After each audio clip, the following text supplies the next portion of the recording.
Part 57. Di perusahaan Tuan Kenzo. Nyonya, Anda mau kemana? Tanya security yang menjaga ruangan Tuan Kenzo. Angel terus melangkah menuju ruangan Tuan Kenzo, tidak menghiraukan rombongan omongan security tersebut. Membuka ruangan Tuan Kenzo yang kosong, tidak ada siapapun. Maaf Nyonya, Tuan Kenzo tidak ada di tempat, ujar security. Kemana Tuan Kenzo? Tanya Angel. Tuan Kenzo saat ini ada di luar negeri Nyonya, ujar. Shit! Umpat Angel. Angel mengambil ponselnya menghubungi Kenzo kembali. Namun ponsel Kenzo tidak aktif. Angel mencoba menelpon Jimmy, namun tidak diangkat oleh Jimmy. Sialan, kau Jimmy, pakik Angel. Angel keluar dari ruangan Kenzo dengan wajah yang marah. Kemana lagi aku harus mencari mereka? Apa mereka sedang berbulan madu? Gumam Angel dalam hati, berjalan menuju mobilnya. Dasar gadis kampung, kau tidak tahu sedang berurusan dengan siapa? Pakik Angel sambil mengendarai mobilnya. Mengambil ponselnya, menghubungi Dimitri. Namun Dimitri pun tidak mengangkat ponselnya. Sit! Kenapa hari ini semua orang begitu menyebalkan? Teriak Angel, tangannya mencengkram kemudi dengan kuat. Perusahaan Dimitri Corp. Dimitri melihat layar ponselnya, kemudian menaruhnya kembali. Sorry Angel, kau sudah tidak kubutuhkan lagi, gumam Dimitri. Tok tok, bunyi pintu ruangan Dimitri. Beberapa orang berjas hitam masuk ke dalam ruangan Dimitri. Bagaimana? Apa kalian sudah dapat info istri kedua Kenzo? Tanya Dimitri. Maaf Tuan, kami tidak mendapatkan info apapun. Bahkan kami mengintai rumahnya, tapi kami tidak melihat ada wanita lain selain Nyonya Angel. Dan sepertinya Tuan Kenzo pun tidak ada di mansion itu, jawab salah satu pria berjas hitam. Kalian sama sekali tidak bisa diandalkan, teriak Dimitri. Keluarlah kalian, hardik Dimitri. Para pria berjas hitam tadi langsung keluar dari ruangan Tuan Kenzo. Apa aku harus memanfaatkan Angel lagi untuk mencari informasi wanita itu? Gumam Dimitri dalam hati. Dimitri mengambil ponselnya, dilihatnya kotak dalam ponselnya, dan terhenti di sebuah nama Dimitri. Tersenyum dan menekan ponselnya. Halo, terdengar suara wanita dari seberang. Halo, ini siapa? Hai Naira, apa kabar? Tanya Dimitri. Maaf, ini siapa? Tanya Naira.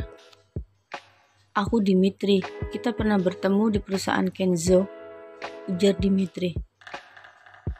Dimitri? Oh, bule ganteng itu ya? Jawab Naira. Bule ganteng? Are you sure? Aku ganteng? Tanya Dimitri dengan nada tertawa. Just kidding, ujar Naira dengan suara terkekeh. Ah, sayang sekali. Aku kira aku beneran ganteng. Iya, kau memang ganteng, jawab Naira masih dengan suara tertawa kecil. Kalau aku ganteng, maukah kau jadi kekasihku? Tanya Dimitri dengan suara seriusnya. Kau bercanda ya? Tanya Naira. No, aku serius. Naira, maukah kau menjadi kekasihku? Tanya Dimitri sekali lagi dengan suara lebih tegas. Tidak ada suara dari seberang sana. Halo, Naira. You heard me? Tanya Dimitri. Aku... Naira kembali terdiam. Sudahlah, lupakan saja. Tadi aku hanya bercanda, ujar Dimitri. Syukurlah, kukira kau tadi serius. Naira menghela nafasnya. Padahal, tadi aku mau menerimamu loh. Naira menggoda Dimitri. Oh, kalau begitu pertanyaanku tadi serius, ujar Dimitri. Sudah telat, excited. Naira tertawa terbahak-bahak. Kau itu... Dimitri pun ikut tertawa. Kau di mana? Tanya Dimitri. Aku di rumah, jawab Naira. Dimitri, aku minta maaf, aku sedang terburu-buru. Nanti kita sambung lagi, oke? Naira terburu-buru keluar dari kamarnya menutup ponselnya. Halo? Halo? Dimitri menatap ponselnya yang sudah dimatikan oleh Naira. Dimitri menggeleng-gelengkan kepalanya. Baru kali ini ada wanita yang menutup ponselnya terlebih dahulu padaku. Ujar Dimitri tersenyum. Deret-deret. Suara ponsel Dimitri. Dimitri pun mengangkat ponsel. Halo, bagaimana dok? Oke, aku akan kesana sekarang. Dimitri menutup ponselnya, bergegas pergi. Alexa, tunggu aku, gumam Dimitri. Naira yang sedang melangkahkan kakinya menuruni anak tangga dibuat terkejut ketika melihat seorang pria yang tak asing baginya. Pak Li, kaukah itu? Tanya Naira. Iya nyonya, jawab Pak Li.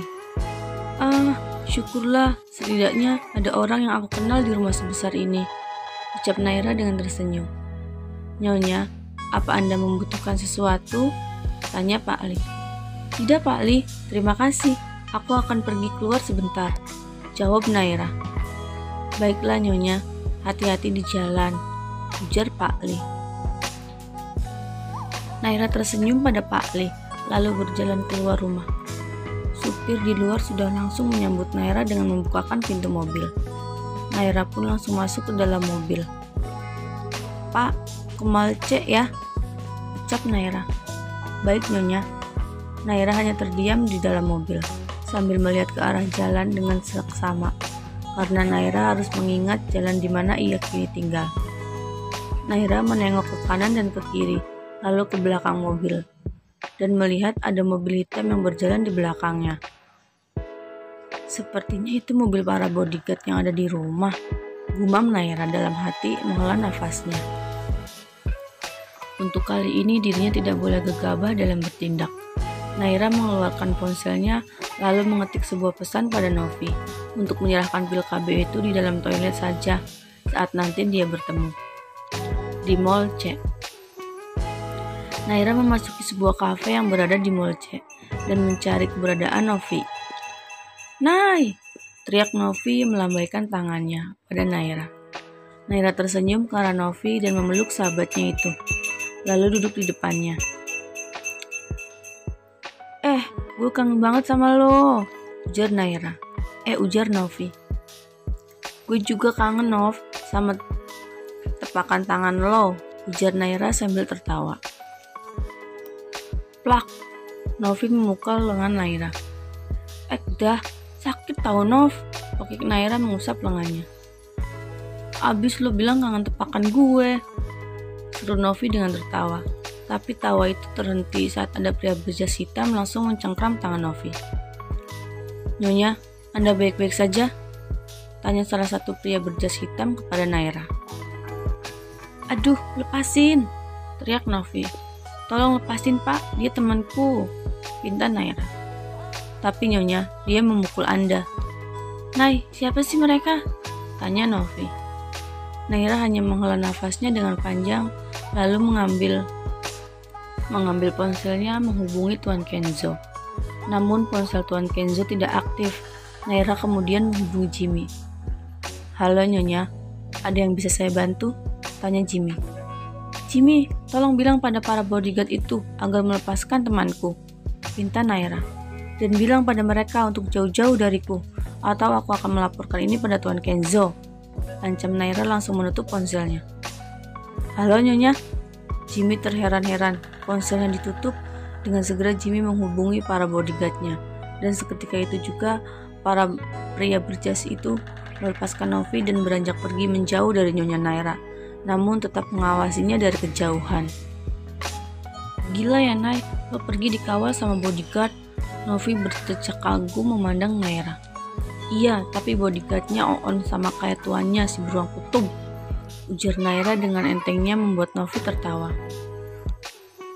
Yuk ke toilet, ajak Naira.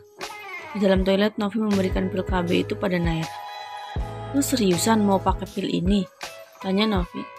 Ya iyalah Nov, kalau suntik kan gak mungkin karena pasti ketahuan sama si beruang kutub itu. Jawab Naira menyimpan pil itu ke dalam tasnya. Kemudian mereka kembali duduk di kafe itu.